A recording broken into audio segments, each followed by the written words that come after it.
Selamat siang, teman-teman dan Budian. Hari ini kami dari kelompok 4 ingin mempresentasikan mengenai teks cerita sejarah.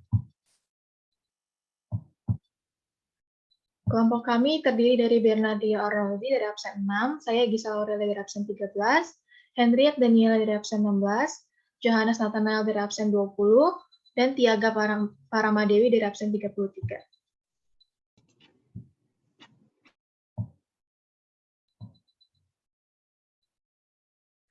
Di dalam presentasi ini memuat daftar isi sebagai berikut. Bagian A yaitu menemukan informasi penting, bagian B nilai-nilai dalam teks cerita sejarah, bagian C menelaah kebahasaan, dan bagian D itu menyusun cerita sejarah pribadi.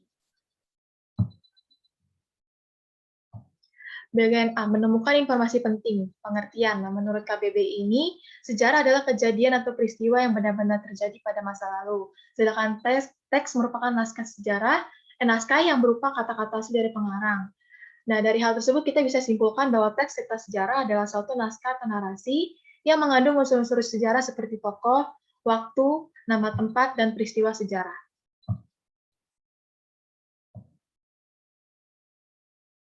Selanjutnya ada ciri-ciri teks cerita sejarah. Nah, ciri-cirinya yaitu pertama, menampilkan latar masa lalu. Kedua, disajikan secara kronologis. Ketiga, berbentuk teks cerita ulang. Keempat, sering menggunakan konjungsi temporal. Dan yang kelima, isinya dapat berupa fakta, dan juga dapat berupa fiksi dengan latar cerita berupa fakta.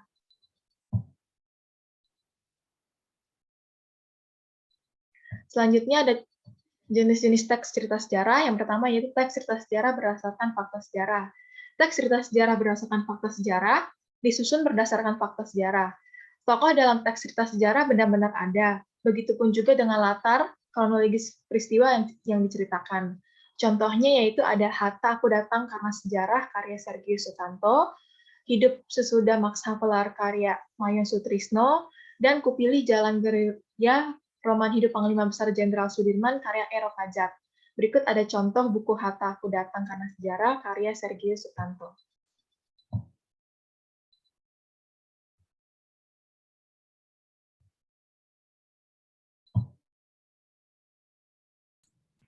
Berikutnya ada poin B, teks cerita sejarah fiksi. Teks cerita sejarah fiksi merupakan cerita fiksi yang mengambil latar peristiwa masa lalu. Tokohnya bersifat fiktif, namun latar dan waktu peristiwa yang dipakai berupa fakta. Peristiwa sejarah masa lalu disampaikan dalam sebuah cerita fiksi dengan tokoh dan cerita imajinatif.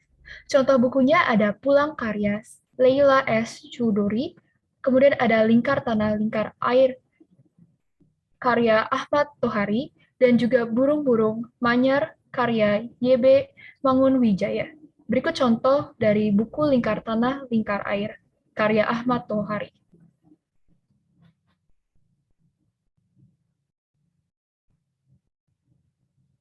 Kemudian berikutnya, ada informasi penting. Informasi dalam teks cerita sejarah juga merupakan unsur pembangun. Unsur pembangun tersebut ada dua, yaitu ada unsur intrinsik dan juga unsur ekstrinsik. Ada A, informasi dalam teks cerita. Teks cerita sejarah berisi peristiwa sejarah yang pernah terjadi. Fakta sejarah yang terjadi dikemas dalam sebuah cerita baru. Untuk menemukan informasi penting tersebut, pembaca harus membaca keseluruhan isi teks cerita sejarah. Berikutnya, langkah-langkah menentukan informasi penting teks cerita sejarah. Ada yang pertama, membaca teks cerita atau novel sejarah secara seksama, kemudian mengidentifikasikan pokok isi dalam teks cerita atau novel sejarah, dan terakhir, mencatat pokok-pokok isi dalam teks cerita atau novel sejarah.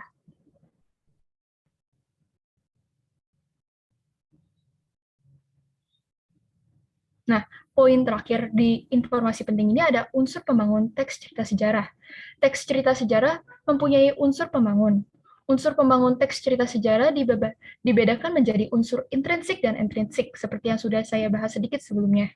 Dan unsur intrinsik ini membangun isi cerita sejarah, sementara unsur ekstrinsik ini membangun cerita sejarah dari luar, seperti keadaan masyarakat waktu itu dan unsur sosial unsur sosial waktu sejarah terjadi. Di sini dibagi lagi unsur intrinsik menjadi tema, alur atau plot, penokohan, sudut pandang, latar, dan amanat. Kemudian ada yang kedua, unsur intrinsik menjadi rekaman kebesaran, ketinggian, dan kegemilangan. Menjadi pemerintah, unsur keagamaan, unsur politik, unsur ekonomi, dan unsur sosial, dan juga dari segi corak pemerintahannya.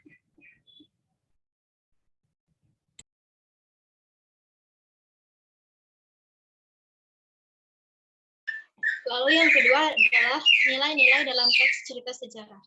Yang pertama, menentukan nilai. Pada cerita sejarah terdapat nilai-nilai kehidupan yang dikemas secara implisit dalam alur, tokoh, latar, dan juga tema.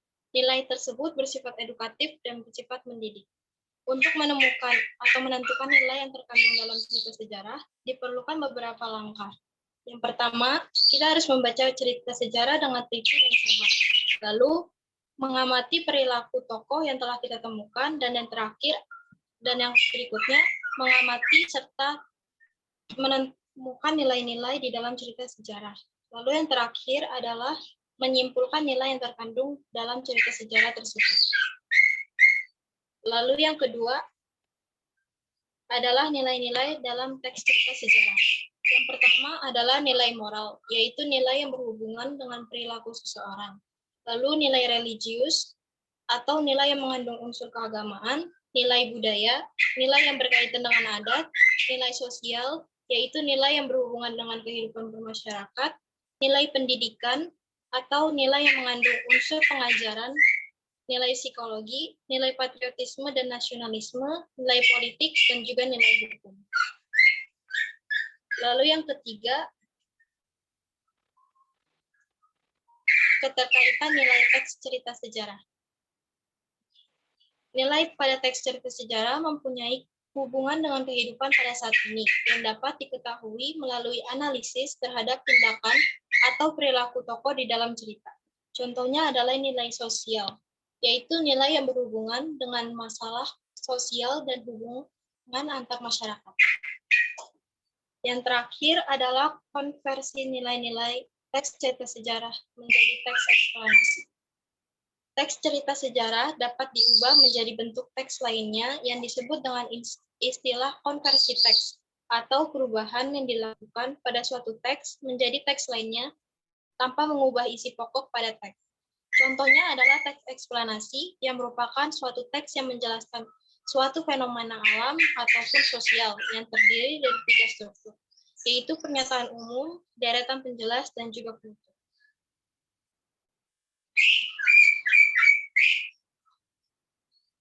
Berikutnya adalah contoh dari konversi teks cerita sejarah ke dalam bentuk teks eksplanasi.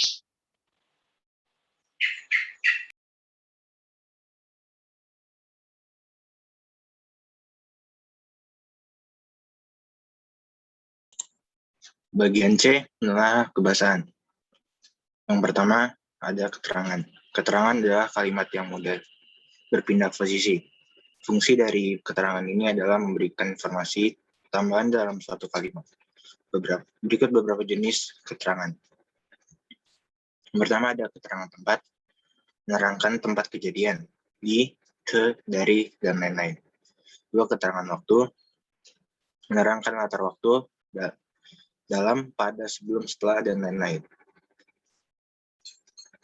Kemudian ada keterangan alat, menandai alat, contohnya dengan. Kemudian keterangan tujuan, menerangkan tujuan suatu tindakan, contohnya agar, untuk, bagi, dan lain-lain.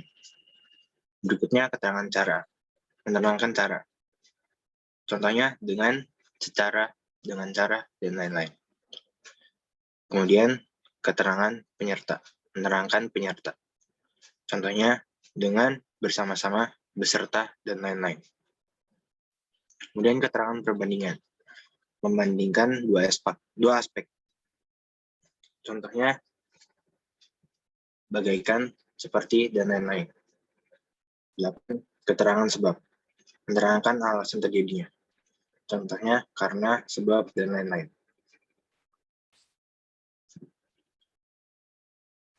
Yang kedua, ada kata sifat. Kata sifat adalah kata yang menerangkan nomina atau kata benda. Ciri kata sifat adalah dapat digabungkan dengan kata yang lebih dan sangat. Kata sifat sering ditemukan untuk menggambarkan tokoh, tempat, atau suasana. Beberapa contoh kata sifat.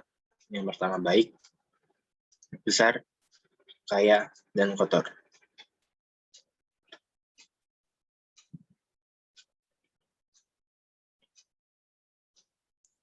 Kemudian ada bahasa kias. Kata kias adalah penyimbangan penggunaan bahasa oleh penutur dari pemahaman bahasa yang dipakai sehari-hari. Makna kata kias biasanya terdapat pada makna simbolik atau ungkapan. Yang pertama adalah makna simbolik. Makna yang terkandung dalam suatu hal atau keadaan yang merupakan pengantar pemahaman terhadap suatu objek. Contoh, dia menggelengkan kepalanya, berarti sebagai simbol menolak. Kemudian ada ungkapan. Kelompok kata atau gabungan kata yang menyatakan makna khusus yang makna unsur-unsurnya sering menjadi kabur atau mempunyai makna baru. Contoh, ringan tangan, gigit jari, dan unjuk gigi.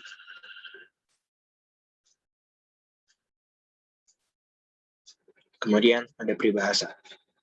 Peribahasa adalah ungkapan atau kalimat yang ringkas berisi perbandingan, perumpamaan, nasihat, prinsip hidup, atau aturan tingkah laku. Peribahasa juga sering ditemukan di beberapa teks cerita sejarah.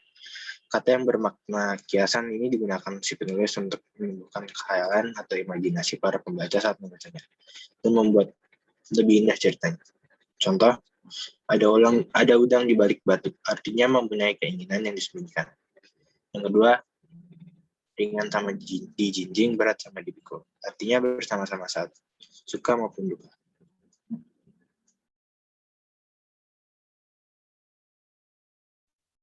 Selanjutnya ada materi tentang menyusun teks cerita sejarah pribadi. Nah, untuk menyusun teks cerita sejarah pribadi ini biasanya ditulis berdasarkan fakta-fakta yang ada. Penyusunan ini pun harus memperhatikan fakta-fakta yang benar-benar ada. Untuk membuat suatu teks yang baik, penulis bisa menggali informasi dengan berbagai cara. Salah satunya yaitu wawancara dengan sumber yang ada. Sumber itu bisa secara langsung ataupun tidak.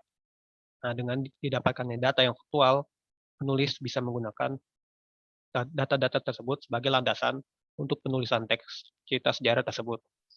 Nah, langkah penyusunannya di sini sudah dirangkum menjadi 4 bagian, antara lain menulis peristiwa atau kejadian yang akan dijadikan data penulisan, selanjutnya menggali informasi atau data mengenai peristiwa tersebut, memilah dan mengumpulkan informasi yang ada, yang terakhir menuliskan teksnya dengan baik dan benar serta memperhatikan kaidah kebahasaannya.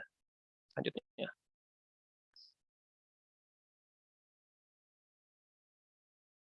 Selanjutnya, ada menyunting teks. Sesudah menyelesaikan penulisan teks, tentunya kita harus menyunting teks cerita tersebut. Penyuntingan teks cerita sejarah dilakukan setelah menyusun untuk memperbaiki kesalahan-kesalahan yang ada. Nah, kesalahan tersebut bisa berupa ejaan, struktur kalimat, ataupun berbagai kebenaran pada ceritanya atau fakta-fakta yang ada di dalamnya. Langkah penyuntingannya antara lain, misalnya membaca dengan seksama terlebih dahulu teks yang ada, menandai kesalahan yang ada pada teksnya, baik dari segi penulisannya maupun segi kontennya atau fakta-fakta yang ada di dalamnya. Dan yang terakhir, memperbaiki kesalahan tersebut dengan baik dan benar di dalam teksnya. Sumber-sumber yang kami pakai sudah tertera di bagian bawah PowerPoint-nya. Terima kasih. Sekian presentasi dari kami. Apakah ada yang ingin bertanya? Saya Vanessa ingin bertanya. Tadi di bagian ciri-ciri ada konjungsi temporal. Nah, konjungsi temporal itu apa ya? Konjungsi temporal itu adalah kata penghubung yang memberi penjelasan mengenai waktu. Nah, konjungsi temporal ini ada dua, yaitu temporal yang sederajat sama temporal yang tidak sederajat.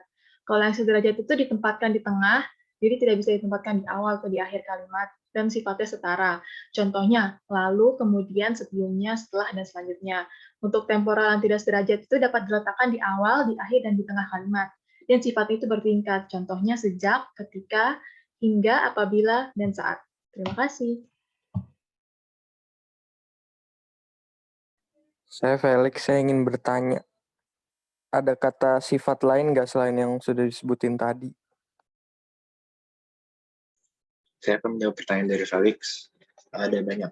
Contohnya, sombong, marah, menakjubkan, keras, jauh, dekat, murah, mahal, menyeramkan, rajin, malas, dan lain-lain.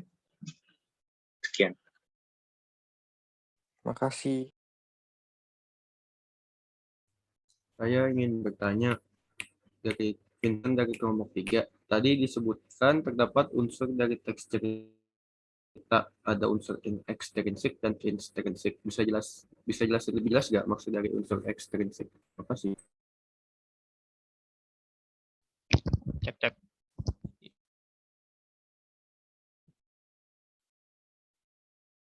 Ya, jadi unsur intrinsik ini adalah unsur yang berada di luar teks cerita sejarah tersebut. Tapi unsur intrinsik ini tak mempengaruhi bangunan atau sistem organisme dalam teks cerita sejarah yang ada tersebut. Terima kasih.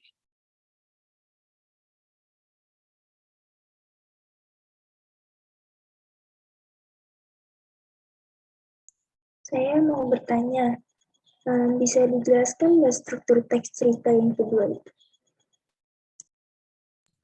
Oke, saya akan menjawab pertanyaan itu. Dalam contoh teks ini terdapat dari paragraf pertama ini ada orientasinya. Itu bagian ini merupakan bagian pembuka atau pengenalan dari teks cerita sejarah. Kemudian di paragraf kedua ada isi atau rangkaian cerita. Bagian ini berisikan rekaman peristiwa yang terjadi dan disusun berdasarkan urutan kronologisnya. Sekian. Ya, saya mau bertanya, di bagian unsur intrinsik tadi ada alur. Nah, bisa disebutkan nggak alurnya itu apa aja? Jadi berdasarkan waktunya, alur dapat dibedakan menjadi 3, yaitu alur maju, alur mundur, dan juga alur campuran. Alur maju sendiri adalah serangkaian peristiwa yang urutannya sesuai dengan waktu kejadian. Lalu alur mundur adalah rangkaian peristiwa yang urutannya tidak sesuai. Sedangkan alur campuran adalah rangkaian peristiwa yang urutannya merupakan campuran antara alur maju dan juga mundur. Sekian.